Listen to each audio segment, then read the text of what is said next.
All right, so now we have our wall established, we have our doorway established, we're ready to start on the bookcase. So I'm going to be drawing the bookcase against this wall, not free floating in the middle of the floor. So there are some things that I need to do in order to make that happen. First of all, we're going to begin with the line closest to us. Let's look at our practice one here. So that means this line right here, and it's going to cross the floor line by about an inch. And that will allow me to create the side that's going to hit the wall.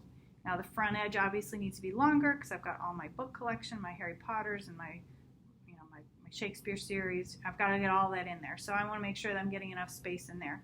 And also you can see there's thickness in the front of the shelves. We've got 2 shelves to put in place as well as this frame around the outer edge. So that's what we're going to be establishing.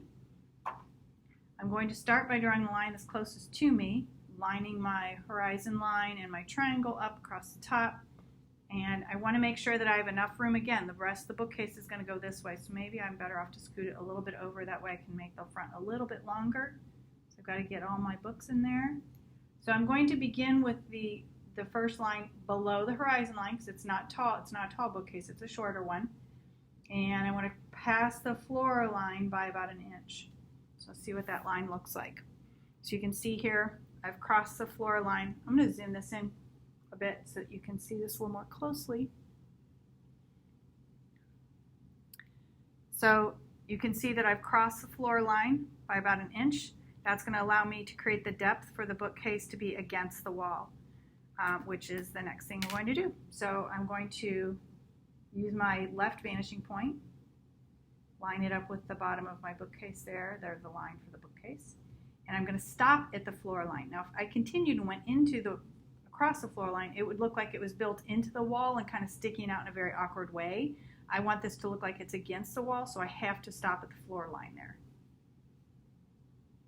So now I'm going to do the same thing for the top. Now this top line, I need to guess again. This is going to have a vertical line coming up, so I'm going to guess at the length. It's going to look about like that. Now I know that looks awkward, like it's not drawn correctly, but it is.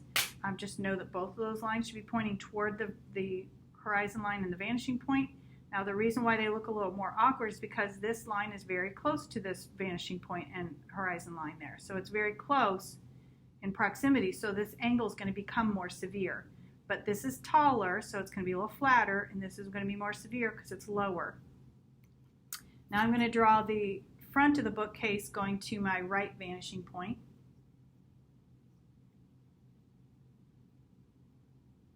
Making sure I'm lined up to my vanishing point here. There's the front of the bookcase edge, and I'm going to do the same thing for the bottom of the bookcase, lining up to my right vanishing point. Again, guessing at the length, but knowing I'm going to need a vertical there.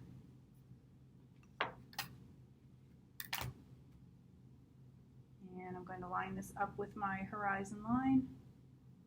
Did a pretty good job on my guessing of my lengths. Oh, and I got to do the one on this side too. And this is more important than that length, so if I need to erase, and you know what, I'm going to point one other thing out. Do you see how I have very little line here to actually see if I'm parallel? So before I draw that, I'm going to turn it this way. So I know that I've got enough line there to make sure that that's truly parallel. Last thing you want to do is count on something to be straight and then finding out it's not, and you're already far enough into it that nothing's making sense, and that happens. So make sure that you're correcting as you go and making sure that you have enough line to actually verify against. All right, so now I've got my 2 sides done. Now I need to draw the top of the bookcase. So again, going from the left vanishing point. Again, that may look long, but I also know that this is going to have to reach, so I want to make sure that it's long enough. I can always erase.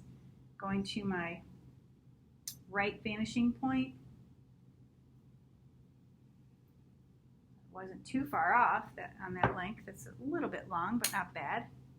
So just got a little bit to erase. All right, so there's my basic shape for my bookcase. And now I'm going to be working with getting the shelves in place. But before I can do that, I need to create that outer window. Now this is similar to when we drew the floating box on our box page. We put a hole in one. And this is going to be somewhat similar to that because we want to create just almost like a flat panel on the front. It's going to look kind of like a big box TV, an old-fashioned one. So we're going to line up our horizon line and our triangle at the top and create an inside frame. Now I probably should have started with the line closest to us first, but this is a flat panel, so I'm not terribly concerned. If it had depth involved, I would be a little more concerned that I didn't start with that closest to us. So again, I'm going to line up with my right vanishing point, create the bottom edge.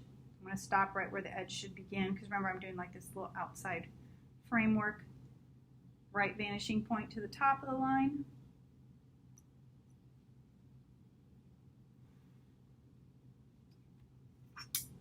And then lastly, now again, if I turn the triangle this way, that's not that much line to check. If I turn it this way, I've got the whole length to check to make sure that I'm flat and horizontal and perpendicular and all of those things. So I want to make sure that I am using my triangle correctly. So there's my frame around the front of the bookcase. So now I need to establish the two shelves and where they're going to go. Now I don't want two super close together and a big gap at the bottom. I want them nicely evenly spaced. So I'm going to make two small marks where I want my two shelves to be. And that's just for me, so I know that that's about where I want my shelves to go. And the reason why I did that is because sometimes when the ruler's laying on top of that line, it's hard to tell if you're in the right place. And I did it just by sight and trying to break this into thirds. So those are good spots for my shelves to go. So I'm going to line up with my right vanishing point and my first dot that I made for my shelf front. Right vanishing point again. This is the bottom edge of that front shelf because those have like a thickness to them. And then my next shelf front. I want to make sure that my thicknesses are about the same. Ooh, that one lined up almost to the floor line. Okay, so now I've got my two shelves inside the bookcase. So now I'm ready to work from my left vanishing point. I need to establish the distance, or actually, let's do our vertical first. There are lots of ways to go about doing this. So again, I'm going to flip my triangle just to give me a little more length to check this horizon. So at this intersection, this is the back edge of the cabinetry. So I'm going to get that drawn in place. So I'm lining up with my horizon line and placing it on that intersection there. So I'm going to create, so remember this is your inside corner, so I'm going to go from here and here. Now I'm not going to see this bottom one because there's no space there, but if you have a little space underneath that second shelf, mine lines up with the floor line, so I know I can't see that because that depth is going to end somewhere behind there. But yours might show. Like in this one, you can see there's a little bit of that showed. So if that lines up like that for you, make sure you're getting that. Now it didn't show up here. It's right on that line where that vertical comes down. So you'll have to kind of look at it and see where yours falls. So now that I have those lines in place, now I need to establish the depth of the shelves. So again, I'm going from my left vanishing point to this front corner,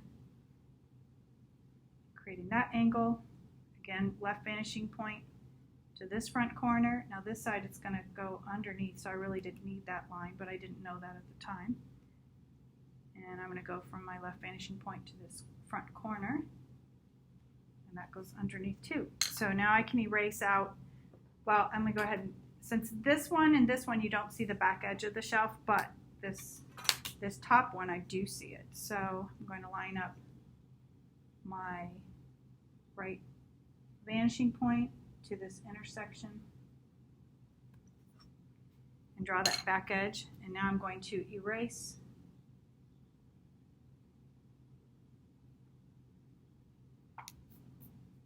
those so that I now have the depth established. You can see it here. You can see the front of our shelves. Erased away a little bit of that, so just kind of darkening so it shows up on the camera. And I really can't see any more of the corner depth, but you can see the depth of each of the shelves there. So those the steps on doing the bookcase.